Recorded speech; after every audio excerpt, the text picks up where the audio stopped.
Man, I'm sorry somebody called my thing. So, through all of this, my mom, man, listen, y'all, I fucked around and stayed away, and I became a journeyman's apprentice, a certified journeyman's apprentice in Atlanta, and I had got a job. I got a job offer in Gary, Indiana, on this construction site, and so I took it. I graduated and I took it, and I got a crib and shit in Gary, and I was off the beach of Miller. That's where I was.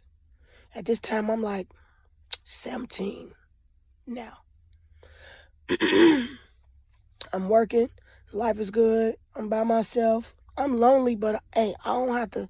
And I had a lot of baggage on me, so I just chose to be away. You understand what I'm saying? I seen my sister like once when Kentucky at Job Corps, they gave me a 6 month leave, and I went and kicked it with my sister for a hot second at 16, and then I left. And so Miller was good. I had a few people that went to Job Corps with me in Kentucky, so I knew them in Gary. So I still had a little comfortability because he was motherfuckers that I trusted. They introduced me to a nigga. His name was Marvin. We kicked it for like a year, whatever, and then boom, I got pregnant. I got pregnant at 18 and had Megan at 19. So I called my sister. This was at this point, what I'm about to say, I've been seeing the signs that my mother is. I don't know what it is with me, but I felt like if you brought a child into this world to purposely neglect or not help channel their feelings, then you lost as a parent. You lost. People have gotten so comfortable with this. I'm grown. You grown. You a parent. But your child still have a voice, because if a child reach out to you and tell you some shit not right and then they kill themselves, the conviction stay on you because you didn't listen. And whether you don't tell the world that you didn't listen, you still got to be dealt with by God when you go, because he know the truth. You can facade it all you want. At the end of it all, and you parents you old now, and you done did all type of shit to your kids, and you think because you done got in the church that's gonna save you. That's not gonna save you if you constantly still dealing with your child the wrong way. And I had to tell my mama this the other day. Here's the father. You are his child, and I'm your child. He chose you to have me. He chose you to bring me here so I can complete the mission that he set forth. For you to get in the way and do the things that you did and doing, keep doing whatever you feel like you need to do to me, because you're going to have to answer to him when you leave. And whatever he chooses to do with you when you get to his place, God bless you. What I won't be doing, I won't be leaving here like that, though. I've apologized to my children over the years for me doing stupid shit. I've tried to sit down with them. I've made it open enough where if they need to talk to me, they could do that. But we're going to get to that on another subject, too. So, I called my sister and I told her that I was pregnant. She called my mother. And my mama said, you need to abort that baby. And my sister said, well, Ma, why would you say that? You didn't abort us. And she said, I tried to abort Isha. Her daddy wouldn't give me the money. From that point, I'm like, bitch, you will never see my motherfucking kid. Because that's how you feel? Okay. I had Megan. My grandmother, my mama's mama, pulled up to my house. Stayed 2 weeks with me. Taught me everything that I needed to know. Breastfeeding, holding, swaddling, wrapping up my breast, how to bathe, how to take care of her. She spent 2 weeks with me. My granny came and showed me how to deal with my child. My mother, nowhere to be found. I learned a lot from my grandmama in them 2 weeks. And so, and I also had Marvin's parents. His mother was a teacher, Miss Melinda. She taught me a lot of stuff too. And so I was confident in what I was doing because I had two elder people that I know for sure knew what the fuck they was doing. And so I took the tutelage from them and I applied it to, raising Megan or whatever, learning how to take care of this little bitty blue-eyed baby. You feel me? And it's crazy because Alfred's side of the family reached out and was like, my auntie Nita, she was like, I want to take pictures I want to do some pictures with Megan. And all child, they love Megan. Megan eyes was just blue as I don't know what. And then, they turned gray.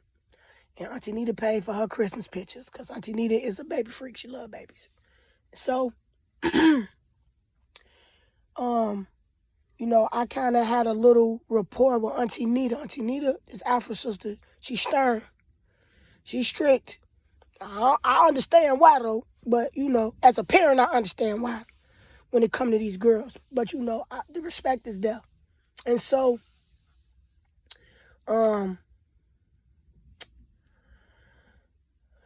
I just still, it was crazy because the attention and the love that I was getting, I just really wanted it from my mother, but she wasn't there.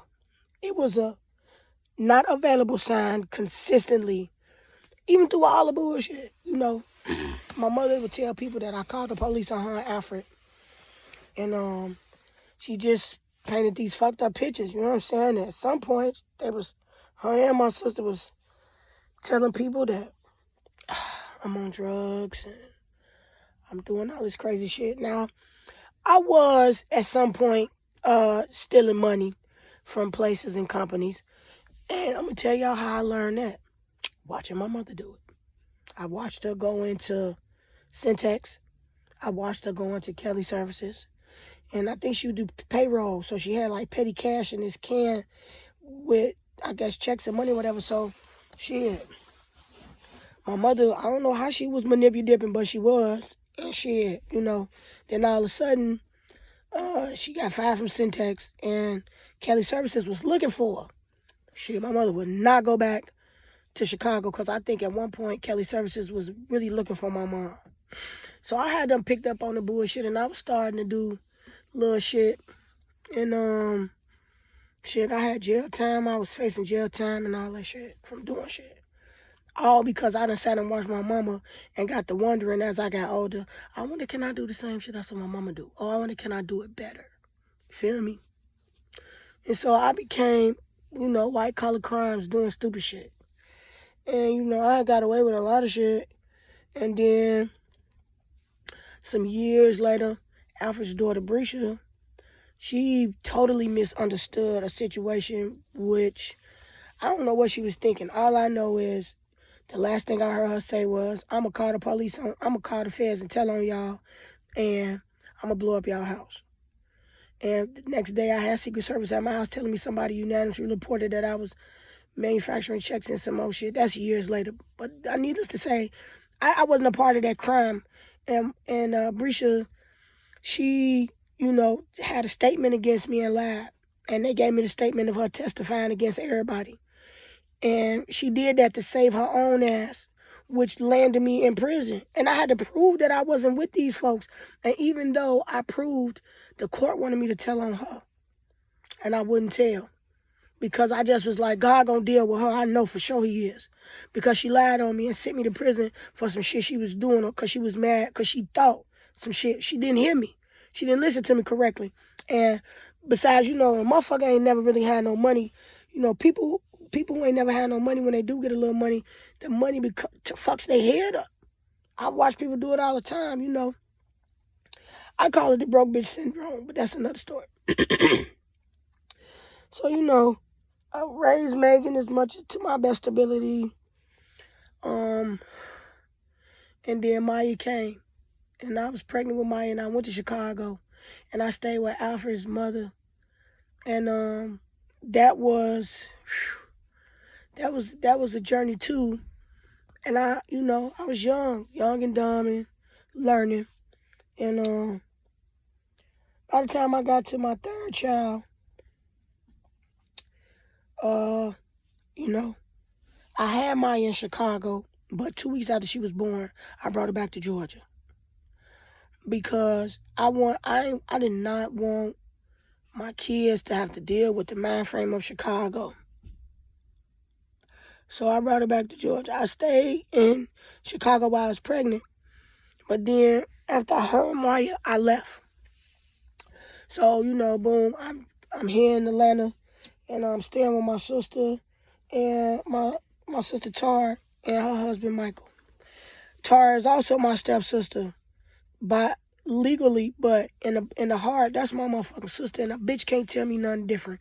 And we done been through some shit too, but one of the realest things about that motherfucker, once she learned her lessons on how to deal with people and treat people and how to maneuver from the good people to the bad people, my nigga came back to me and we sat down like sisters. We apologized and promised we would never handle each other like that. The same shit I wanted from my mother, I never got. But that's all right. Because I got people around me who value me enough that I'm important to them for them to come. So, going through all the shit I went through, I knew I wasn't crazy. I know that when you love somebody, you might make a couple of mistakes. But the bigger person, if y'all value each other, you go back, you talk about it, you deal with it like you need to, and then you move on in a better form. And if y'all ever get to the point where y'all disagree, you don't go back in that space again. You approach it different and find another way. I get that from everybody that's around me except my mother and my real sister to this day. But I'm going to teach y'all how to deal with people who have been emotionally abused, who come from toxic backgrounds. I'm going to teach y'all how to function. I'm going to teach y'all how to move on. I'm going to teach y'all how to fucking do this shit and not let the poison they want you to put in your body or in your mind take over your heart and your soul and show you how to keep going. You understand? That's my gift to the world. I want to show y'all how to relate through music and through the series on my YouTube. And so, I had Makai. And the stories that I'm telling now, I'm going to break down at some point in detail of each situation so you can understand how my progress, how I went up and down. But I still made it through. Okay? I had Makai. And that's a story on its own. I had Makai, and I finally had this little boy, and I was in a good place. And I fucked around, and some years later, with that Brescia shit, I had to fucking go to prison. But I only got 10 months. I got a failure. The judge, when he read my PSI, I'm never going to forget this. And I'm working on getting the detailed conversation when I was standing in front of him. He told me, he said, the stuff that I've heard about you, he said, I really can't believe this is, he said, I've seen it on TV and like the Maury Povich and all that stuff, but never in real life. He said, in your PSI, you've made a lot of accomplishments. You're very smart. But your mother don't speak highly of you at no point. He was like, I'm kind of baffled as to how you still functioning with all the stuff that done transpired and happened to you. He was like, you smart and you strong. He said, stay away from your mother. She don't mean you no good. And then he apologized for her. He said, I want to apologize on the behalf of your mother because if your mother was doing what she was supposed to do, you wouldn't be here right now. He said, you're not no criminal. He said, you don't have a drug history. You don't have guns. You don't have violence or none of that. So all you got is a few monetary crimes. And you only do it when money get low, which lets me know you are very smart. He said, find your father. Build a better bond with him, but leave your mother alone. He said, all the stuff that she said, he was like, I just can't believe that your mother would ever be comfortable to say all that stuff about you. But your acclimates and your accomplishments say something totally different. He said, most kids your age, most young people your age, they'll be on drugs. They'll be psychology unstable. I mean, they will be, I fucked that word up. They will be unstable in the mind. He said, but you're smart. He said, I don't think you deserve 25 years. I don't think you deserve 5. I think you need just one to decide where you need to be and what you need to do with your life. And that's all it really took. Federal prison wasn't bad. It wasn't bad. I ain't have no fucked up experiences in there. I saw what I saw. That's it. And I learned I went by myself with a lot of this emotional abuse shit.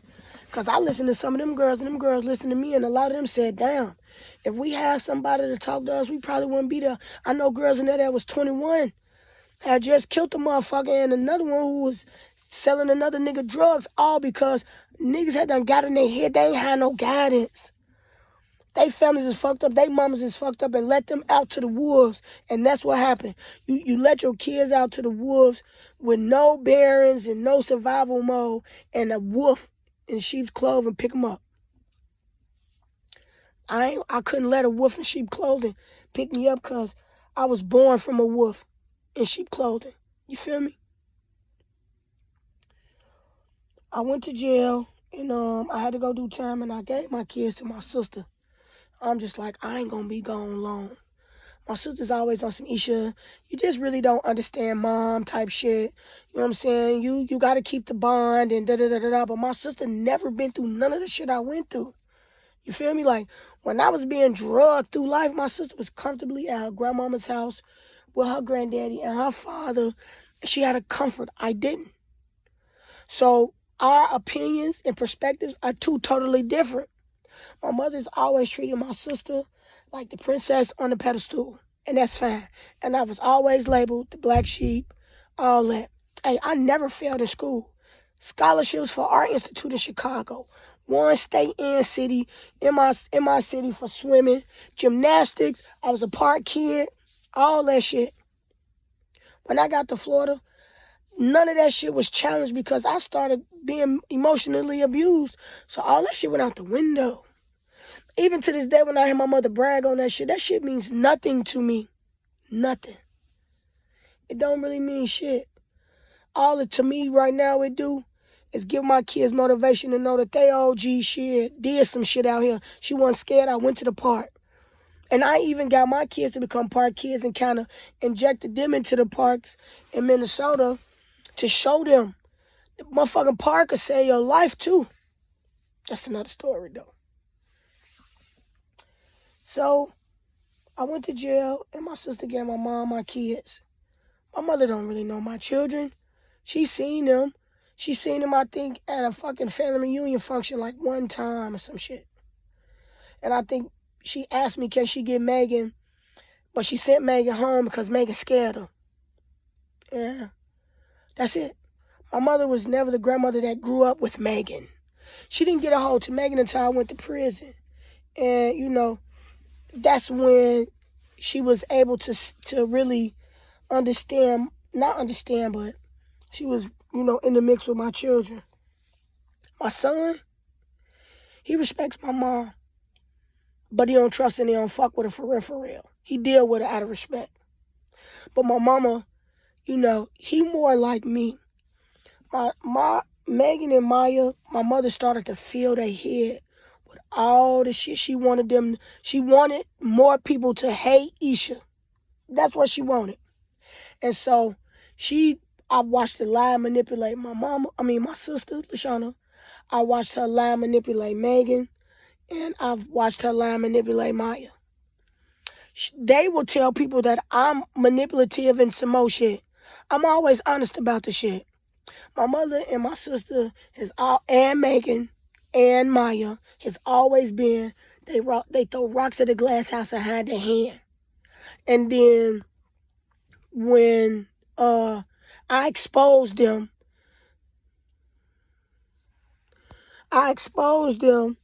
and when I exposed them, then they go to doing hurtful, hateful shit to me, coming at me. You feel me? And for my mother, I really think she got a kick out of turning Megan and Maya against me because she need that. That's what she live off of, the hate that she got for me. She went to Hinesville and moved to Hinesville and had everybody on this pity case. Miss Williams is taking care of her daughter's kids. She in jail for doing stupid shit. Not true, but she told them that.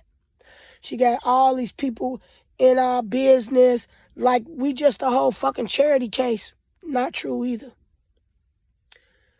She had used my name and forged it and Had all type of shit going on, using my kids as a pity party to get the things that she needed at Hinesville. They ain't know her. They ain't know nothing about her. So, of course, they're going to believe what she say because she older and she an elder. But they not knowing that this woman is definitely manipulative. She got mad at Megan when Megan was about 14 or 15. Megan called and said, "We don't got no food, Ma." At this time, I'm fighting my mother. I don't know if Megan was 14 or 15. I got to think about it. Whatever time they was at, no, she was 14, 15. Megan was probably about 13, 14. She called and said, "At this time, I'm battling my mother trying to get my kids because she don't want to give them to me now. You know, I'm out of jail. When I got out, I wanted my kids."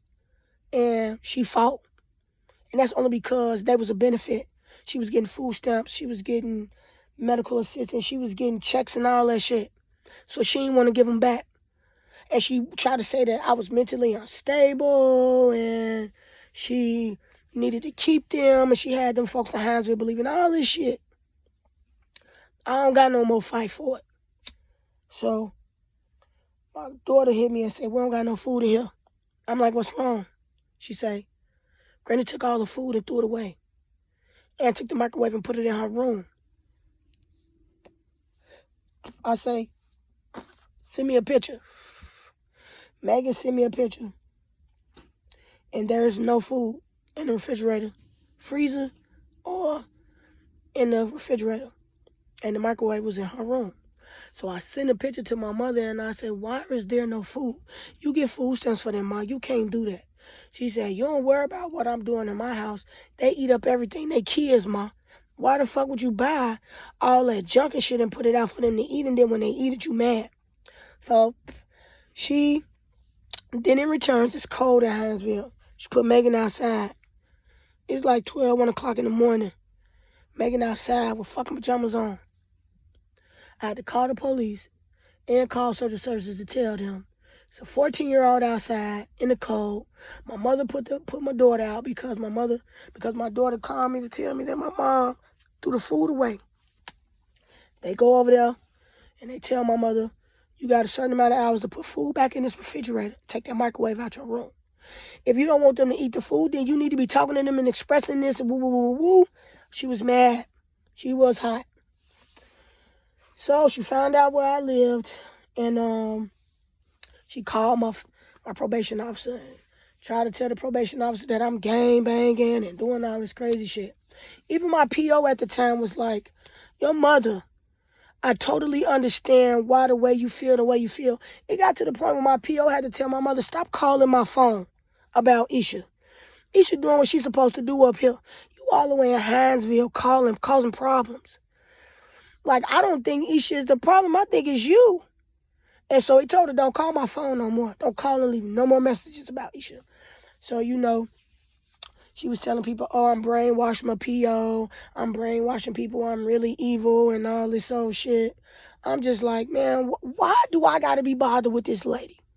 Why the fuck did she have me if she gonna do all this crazy shit?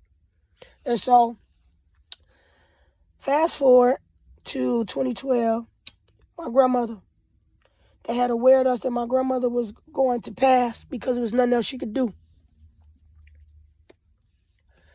And so, I would call my granny every 2 days. And we would talk. And even while I was in prison, and I've said this before, every Friday, I got the same letter from my granny, which was just telling me a story about my Uncle James going to jail, and she waited for his check to come, and she used his money to get him out of jail, da-da-da-da. I got the same letter every week, but I didn't give a fuck because my granny took her time to write it. Period. That's it. She took the time to write it. And then, they was like, she's suffering from dementia. I didn't give a fuck. I waited on them letters. I waited on them. And so, my grandmama told me, she said, "Isha," she said, "Your mama and your sister, they bother you because they know that you're stronger than them." She said, "Your mother a lot of stuff has happened to your mom. And she said, some of it I didn't know. And she said, your mother never, ever went to go get help with the stuff that done went on with her. So if you wait on your mama to say she's sorry, she not. She probably gonna take it to the grave. She was like, but God got to deal with her.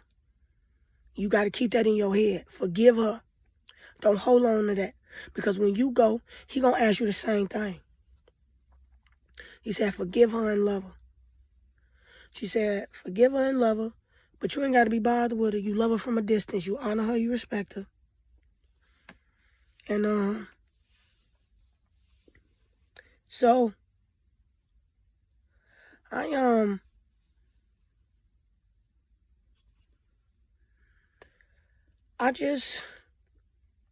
had to forgive her. I had to forgive her because I had kids. And I was thinking like, what? I don't want my kids to ever go through the shit I went through with my mama. I would never put a guy before my children. I would never do the shit that I see my mama do in front of me with my kids. One thing my mother has never allowed us to do is express how we feel after she's done some fucked up shit. She turns vindictive. And so I made it my best. Anytime that I've done something to Megan and Maya, or even whooped their ass or something, I would give them hugs or I would talk to them.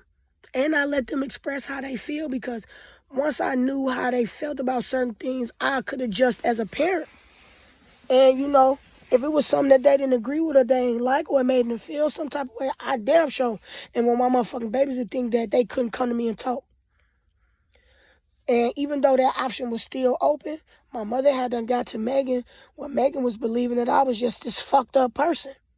I whooped Megan's ass when she was 15 for being disrespectful because I guess it had done got to that point with her. And I whooped her ass. I did. I whooped her ass. I beat the shit out of her and sent her to Lashana. I knew that she couldn't stay in my house because you ever that comfortable being disrespectful, oh, bitch, you got to go. I didn't put her out to the world. I gave it to my sister because, my sister got this fake bougie mentality that she feels like that's the way to go and live. And even though I know that my sister be in a facade, her mind frame is, I don't know. She's comfortable because she was raised in Kentucky. So, a lot of street shit she missed, but shit, her baby daddy was one of the hardest drug dealers in Chicago, so it ain't like she was green. She just had developed that shit like my mom and put certain shit out of her mind and attempted to try to live this one way. Even though life smacked her and I watched it smack her a few times, I seen her go down. She act like when she got down there, she couldn't get up. And I was just like, why the fuck you don't know you could get up when you can? But she was comfortable staying down there and dealing how she wanted to deal with life her way. So I got out of her way. And then I would watch life smack her ass again. And I just was like, damn, shorty, like, gee, you got to get up. And, that's another story we going to talk about too at some point. But, I just was like, damn, man. My mama made my sister weak to this shit out here.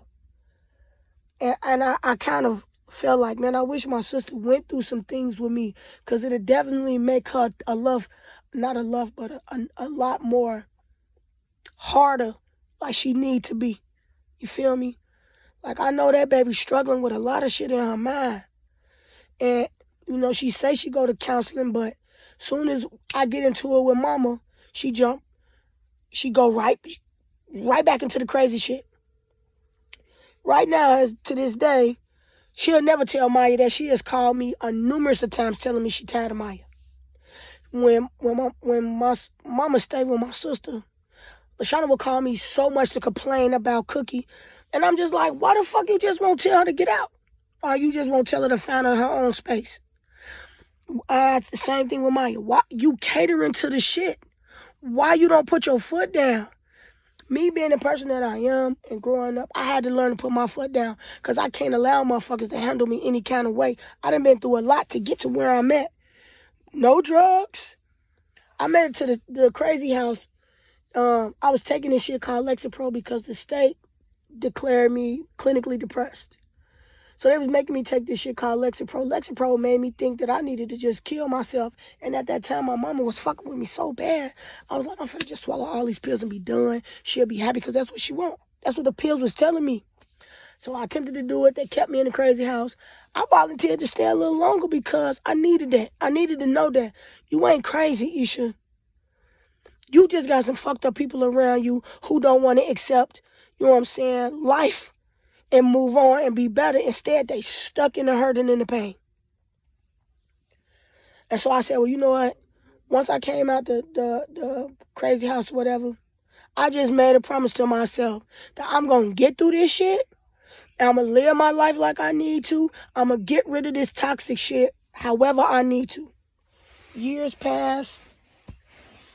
And 2016, Maya had got disrespectful.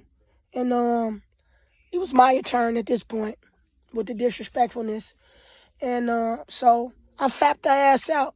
I kung fu kicked her and threw a luggage at her motherfucking ass and made her sit down. So my nephew Punkin, being nosy as usual, want to know what we doing, like stay in a child place. That wasn't your place to go and doing all that, but you know, I don't know. But one thing I do know, karma don't miss nobody, so shit. So my sister Tar and her bitch Roach, they come home because I was married, but I was going through a divorce because this nigga was doing too much. But that's a whole nother story too. That means that my page is gonna be popping out the wild because I'm gonna have a bunch of shit to tell y'all. So anyway, Tara came home and she was like, why you did that and woo woo woo, and I don't know how the police got there, but make a long story short, so I went. While all this commotion is transpiring behind Maya and her bullshit, ain't nobody getting on Maya's ass about being disrespectful. They all worried about why I fapped her out.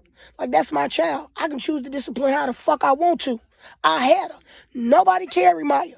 But everybody got an opinion about Maya. But everybody who got an opinion about Maya either ain't raising their own kids fucking right, have fucked up their kids, or traumatized their own kids. Let me do me. All right? Because this motherfucker and Megan and Makai and Nunu, I'm going to make sure that this shit is up to par up here.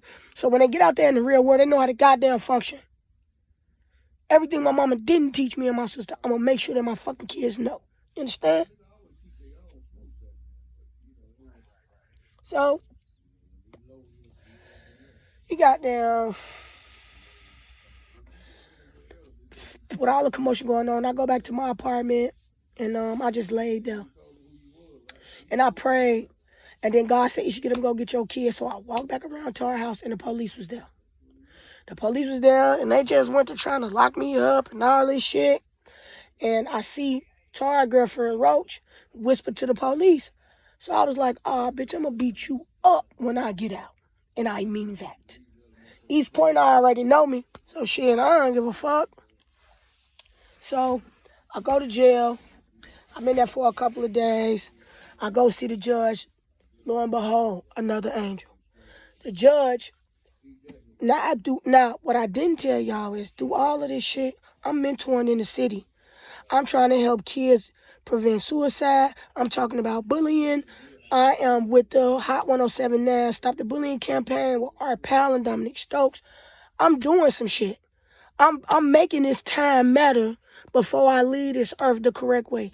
My goal through all of this, I'm trying to prevent kids from ever having to deal with bullying, emotional abuse, peer pressures, all that shit, whether it's at home or at school. I'm doing this. I go to jail. The judge say, I know you from somewhere. So she say, now at this time, her daughter was at one of the schools I was at. I think it might have been Coretta Scott. But the judge say, my daughter showed me one day, I got some of my nose. Excuse me. She say, my daughter showed me a video of these people who came to her school and was talking about bullying and all that stuff. She said, it was you, wasn't it? I said, yeah, it was. She said, listen. She said, you left an impact on my daughter. And I think to this day, her daughter has passed from a car accident. God bless her. But her, so she said, my daughter told me about the Orange is the New Black. And she said, I went and I looked at every episode. She said, I did not know so many black women sitting in jail, women, period, after the smallest increment. She said, do you know I realized that if I don't cross all my T's in my paperwork as a judge or dot my I, I could go to prison? I said, yeah. Yeah, you can.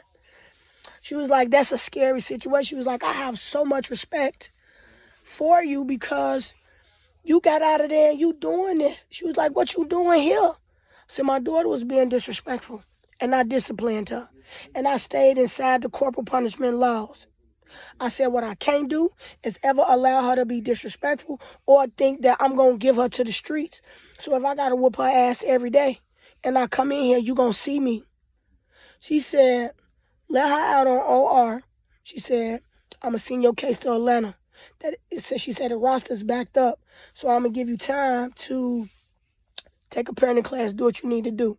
She said, don't stop. She said, are you done with prison? I said, yeah, I'm done with that. She said, are you still mentoring? I said, yeah. She let me up out of there. I got up out of there and went harder.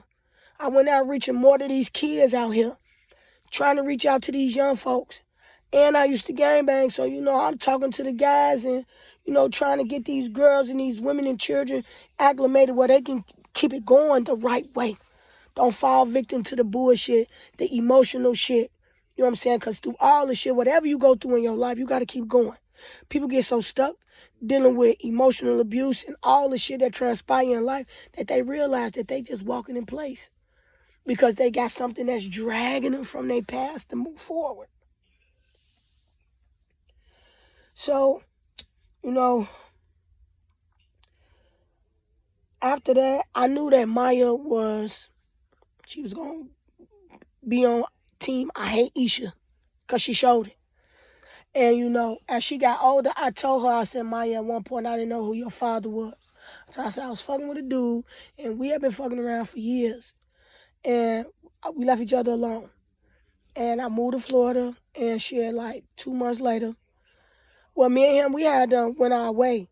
And it was some months that got between me and him leaving each other alone, and then I moved to Florida. And I, had one of the girls I went to Job Corps with, her name Tissa. We got there, we linked up, and, I started low-key kind of like digging on her brother. And I thought he was single. So we did the do, but he had a condom on. But he didn't tell me till later on that the condom had busted in. Instead of him telling me the condom busted, this motherfucker kept going. Blew the fuck out of me, but hey, I turned up pregnant. I thought it was Darren's. So I tell Darren, and, me and him started working on, dealing with this pregnancy shit. And come to find out, I guess Darren felt that Maya wasn't his. And so, shit, he went and took a DNA test. Found out Maya wasn't his. And I think the state of Florida had took him down for child support too. So he got the shit reversed or whatever. So my mother, while I was locked up, she done reached out to him. And now she got another I Hate Isha. And I had reached out to her like, why you calling my baby daddies? You don't know them. You don't know what I've been through with them. But why are you doing that? She was like, because I want everybody to know. I'm like, all right. So he was not really feeling the situation, and I understood, and I apologized. I said I didn't know. You know what I'm saying? I didn't know that the baby wasn't yours. So, hey, come to find out, that nigga was married. He just got damn sowing his royal oats because his wife born than a bitch. You hear me? So, I had to move on. It wasn't really too much else I could do. I found who my daddy was, which was Tissa brother Teddy or whatever. And, I fixed it. But during the course of the years, even though Darren is not Maya's, I mean, you know what I mean trying to say. He was like, I'ma always help you take care of her because I still grew to love her and my mama love her. So now she got a daddy in her life, which he an alcoholic, and I try to protect her from that too, because over the years, from shit that I learned and listening to his sister and us talking, he was still fucked up about his mama and daddy passing and his wife passing and some more shit. So he ain't really, he's there, but he ain't. So I sit down and have an adult conversation with Maya, well, a big girl conversation, because I thought she was ready. I was ready to tell because I didn't want nobody else to know. I mean, not know, but I didn't want nobody else to tell her.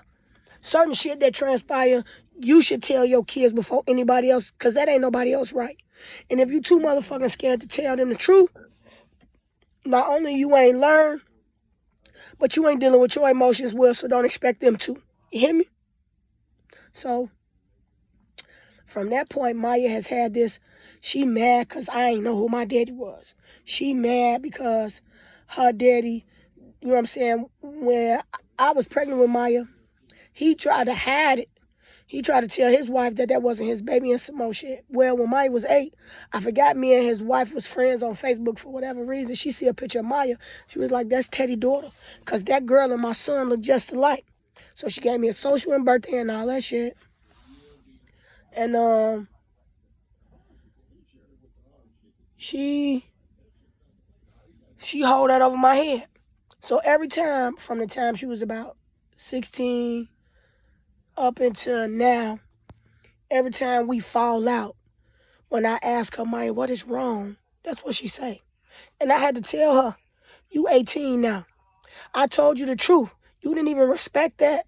I said, then you still got Darren, you still got your daddy, and she even had my guy that was looking out for her too. Maya disrespectful, talk crazy to people. She called Darren and talked to him crazy like he's supposed to get her money. She talked to her daddy crazy like he obligated. And then, you know, she'll be blatantly disrespectful to my guy and think somebody's supposed to deal with that shit. See, and I'm saying that to say my mother has done influenced her mind frame to the point where she think it's okay to do shit, and then when it's over with, oh, it ain't nothing. And then at some point when she get that wild hair up her ass, she gonna do it again. See, my mother has jaded her mind process thinking that that's how the world is. And I need for Maya to understand that when you get in the real world, when you do people who love you like that, people will, ain't nobody got time to keep dealing with toxic people. See, now a lot of them toxic motherfuckers, they by themselves, they lonely now. They lonely, but instead of them dealing with their fuck-ups in they journey, they steady blaming it on everybody else. While the same motherfuckers that they have dragged emotionally is living. And they might be a little happy. My mother right now got 2 failed marriages. And my sister do too. And my marriage, I got rid of that. You know, I've watched my mom and my sister. They tried, but they got in their own way so bad with the emotional shit that. But if I said to them, I don't know what the fuck I'm talking about. If a counselor said to them, then they believe it in some more shit. How is it that I was taught right or wrong through some of the most fucked up situations, and even I know? I can tell you what they did wrong in their relationships, but they don't want to hear that shit from me. Not me anyway. What do I know? I know that I ain't got 2 failed marriages. I know that when I seen bullshit, instead of me entertaining it, I got rid of it. I know that even though the nigga that I got right now aggravates me and I go through battles if I want to be with this nigga at times or not, what I ain't doing, I ain't miserable. I ain't vindictive. I ain't even emotionally damaged as bad as I was. I accepted the fact that I'm clinically depressed. I accepted my PTSD. You know what I'm saying? And I've learned to deal with it in my own way so I can still function because I still got kids. If my kids was to come in here right now and sit down and talk to me and say that they feel some type of way about some shit, I'm going to internalize it, I'm going to make it better. You can't pay my mother to sit down and look me in my face and talk about where she went wrong at. Because in her mind, she don't think she did wrong. And with that being said, that's when I learned that I got to get out her way. Because if she comfortable constantly still doing and saying shit to direct people to me in a negative way, there's a problem now that she don't want to address because she don't want to address herself. I can go sit in front of a counselor all day long and talk about whatever it is. I can't pay my mama and my sister to get in the same room with me. So with me dealing with that type of shit, it made me look at my kids different. With Megan was so already lost in the sauce with my mother and them that when she turned 18, she fucked me up. When she came to me and she said, "Ma, Auntie put me out because I told her I see why my mama stay away." At this time, Megan kidneys was failing. And my sister put out, you know what I'm saying, because they started to become controlling and doing all that crazy shit again. The same shit they used to do to me, I was their puppet. I was their shits and giggles. I was the blunt of the joke and all that shit all the time, you know. And, you know, when Megan started to fight back and say, you know, she ain't with that shit, they would push her away. And she didn't want them to push her away because she felt like that's all that she had. Because I stayed away. You know, what I'm not going to do with my kids is allow you to disrespect me and think I'm going to stay. If you feel like you want to be that disrespectful, that means you don't want me in your life, I'm going to get out your way. And when I'm out their way, they feel it the hardest because they own mama ain't fucking with them. No. Because I need you to understand when you become an adult and if you have kids, I want to see how you react when your child disrespects you because it's going to make you come to me then. I'll wait on you to come to me because anybody who has been disrespectful to their parents, it come back, even with me. And that's what made me fight harder on to trying to get these kids to understand where my man was and where I'm at and why I'm a little different now. Makai and Nunu embraced it. Maya and Megan, my mother had done digged her skin, her fingernails in them so deep. You know, they just believe everything my mother say. But they never really pay attention to the things that has happened to me. They think I'm just making it up. Y'all, my motherfucking kids don't even realize that they have become so emotionally abused that the person who abused them makes them feel like that it's okay for it to happen. You feel me? Like, it's crazy how it's like a game for them. Their approval of each other is, let's go do this to Isha. Mind you, I don't bother these folks. I done went years without talking to my mama because it's not a healthy thing. My sister, I feel like my sister's so gone in another world. And I really believe that God took her away from the situations that I've been through because she wasn't going to make it through. She wasn't going to make it. She's not going to make it. And that make me believe what my granny said, that my mama and my sister, they ain't strong like I am. They became comfortable with the abuse and the emotional abuse that now the abuser become the abusers. And for me to say it to them, they'll never believe it. But I'm comfortable with myself. I know myself. I know what's going on with me. And that's why I made these videos, because I want y'all to know, when you dealing with people who are emotionally abusive, if you give in, you will too soon become the abuser. Don't look shocked, because that's what the fuck happens. But somebody got to break the generational curse. You understand? If you don't, that shit gonna trickle down to your kids and da-da-da-da. Megan is passed on. And it was nothing I could do about it. And at some point, when I'm comfortable, I'm going to talk to y'all about how Megan really got lupus. Well, the lupus was in her system because for her dad is Native American. And a lot of Native American people have, it's in the genetics. But I'm going to tell y'all one day how the lupus came out in Megan. Y'all, I got so much shit to tell y'all. If I got to, I'm going to record every day off of memories, good and bad.